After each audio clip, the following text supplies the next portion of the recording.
So ఫైనల్గా China వాడు నేను పాకిస్తాన్ వైపే ఉన్నాను అని చెప్పి కన్ఫర్మ్ చేశాడు. అంటే వీళ్ళ అధికారి సన్ వాంగ్డు అంటారు.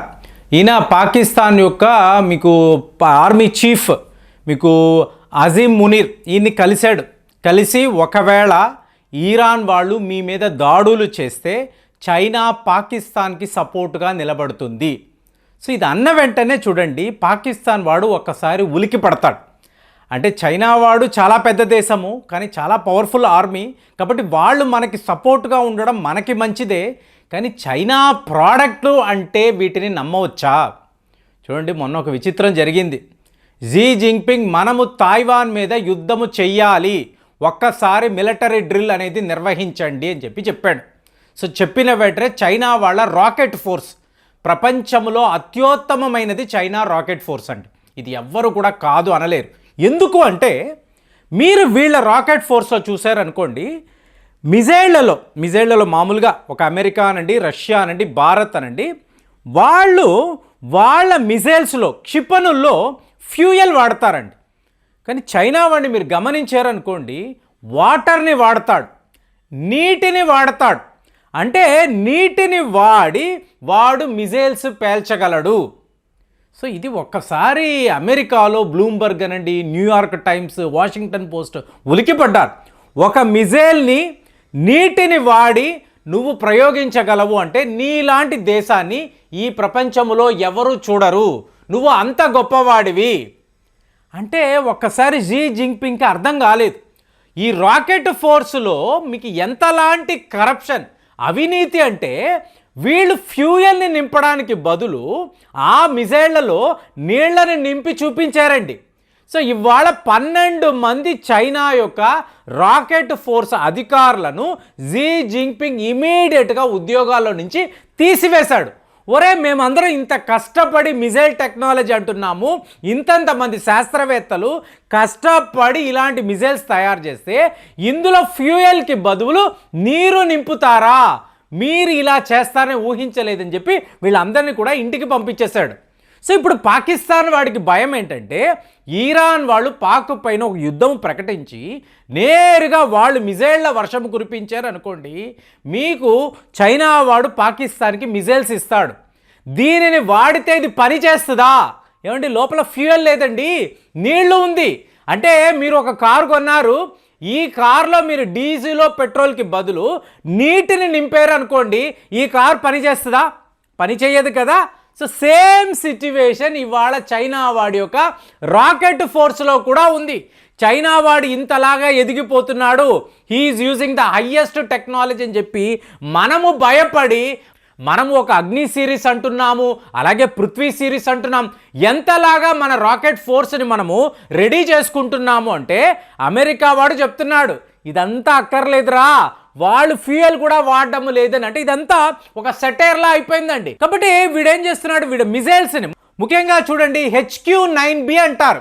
ఈ HQ-9B అనేది ఏంటి? చైనా వాడి అత్యుత్తమమైన ఎయిర్ డిఫెన్స్ సిస్టమ్.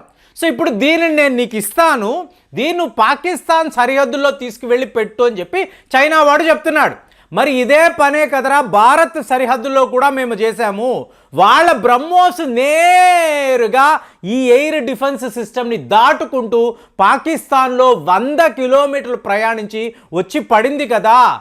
ఏం జరిగింది, నీ సిస్టమ్స్ ఏమిటని చెప్పి పాకిస్తాన్ వాడు చైనా వాడిని అడగలేడండి. కానీ వాడిస్తున్న ఆఫర్ని కాదు అనలేడు.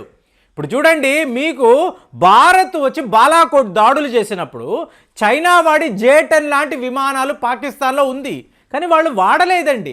అమెరికా వాడిచ్చిన F-16 విమానాలే వాడారు. ఏంటంటే చైనా ప్రోడక్ట్ మీద అంత నమ్మకం పాకిస్తాన్కి. ఏ రకంగానూ ఇవి పని చెయ్యవు, ఉత్తుత్తినే అందరికీ చెప్తూ ఉంటాడు, బెదిరిస్తూ ఉంటాడు. ఇవాళ తైవాన్ మీద యుద్ధము అన్నారు, చెకింగ్ చేశారు, ఎక్కడ ఏ మిజైళ్లు పనిచేయడం లేదు. ఏమంటే 1979లో చివరిసారిగా యుద్ధము చేసిన దేశము ఇవాళ ఒక వార్ని ఎలా చేయాలో వాళ్ళకి ఎలా తెలుస్తుంది? అడుగడుగున భయమే, అంచెలంచెలుగా భయమే. కానీ మేము చాలా గొప్పవాళ్ళం అంటే మేకపోతు గాంభీర్యం. సో దీనినే చైనా వాడు చూపిస్తున్నాడు. ఇవాళ ఈరాన్ వాళ్ళు ఏంటంటే మోస్ట్ అడ్వాన్స్డ్ మిజైల్స్ వాళ్ళ దగ్గర ఉన్నాయి, డ్రోన్లు ఉన్నాయి. వీటిని పెట్టుకొని ఈ బలూచిస్తాన్ అనబడే ప్రాంతం, చాలామంది కన్ఫ్యూజ్ అవుతున్నారు ఫ్రెండ్స్. బలూచిస్తాన్ అన్నప్పుడు ఈరాన్ సరిహద్దులో ఒక బలూచిస్తాన్ ఉంటుందండి, అలాగే మీకు గ్వాదార్ పోర్టు ఉండే బలూచిస్తాన్ వేరు. కానీ చైనా వాడి పరిస్థితి ఏంటి? ఈ గ్వాదార్ పోర్టుని కాపాడుకోవాలి. బలూచ్ లిబరేషన్ ఆర్మీ వాళ్ళు అక్కడ చైనా ప్రజలు అనండి, అధికారులు, ఇంజనీర్లు, వర్కర్లు ఎవ్వరు ఉండకూడదు, ఉంటే మేము లేపేస్తాము అంటున్నారు. వాళ్ళకి సపోర్టుగా పాకిస్తాన్ పోలీస్ కానీ పాకిస్తాన్ ఆర్మీ కానీ వస్తే ఈ బలూచ్ లిబరేషన్ ఆర్మీ వాళ్ళని ఎదుర్కోలేకపోతున్నారు. వాళ్ళకి సపోర్ట్గా తెహ్రీక్ తాలిబాన్ పాకిస్తాన్ వీళ్ళు కూడా కలిసిపోయి మీకు గ్వాదార్ పోర్ట్ ఉండే బలూచిస్తాన్ దగ్గర ఏ పనులు జరగడం లేదు. 60 billion American dollars already China వాడు ఖర్చు పెట్టున్నాడు. నెక్స్ట్ ఆఫ్ఘనిస్తాన్లోకి రావాలి, ఆఫ్ఘనిస్తాన్ దాటాక వీడు ఈరాన్లోకి ఎంటర్ అవ్వాలి. కానీ ఇక్కడ ఇండియా ప్లాన్ ఎలా ఉంది? ఇంటర్నేషనల్ నార్త్ సౌత్ ట్రాన్స్పోర్ట్ కారిడార్ని మనం ఆల్రెడీ స్టార్ట్ చేసేసాం. ఎక్కడ? చాబహార్ పోర్టు దగ్గర. ఆఫ్ఘనిస్తాన్కి కావలసిన సరుకులు అనండి, వాళ్ళకి ఏమేమి నిత్యావసరాలు ఏం కావాలన్నా కూడా ఇండియా తీర్చడానికి వాళ్ళతో ఒక వ్యాపార ఒప్పందం ఉంది. ఈరాన్ నుంచి బయలుదేరితే అర్మేనియా, యూరోప్, రష్యా దాకా కూడా మీకు ఇంత పెద్ద ప్రాజెక్ట్. అలాగే ఇంకొక వైపు చూసారనుకోండి, India Middle East economic corridor అంటే ఏంటి? Saudi Arabia, United Arab Emirates, అక్కడ నుంచి యూరోప్లో ఇటలీ, మళ్ళీ అమెరికా దాకా ఇంకొక ప్రాజెక్ట్. చూసారనుకోండి, ఇండియా యొక్క డామినేషన్ ఈ రీజన్లో ఎంతలాగా ఉంది అంటే చైనా వాడు చెయ్యగలిగింది ఏమీ లేదండి. కాబట్టి వాడు ఇంకా కూడా పాకిస్తాన్ని పట్టుకొని వేలాడుతున్నాడు.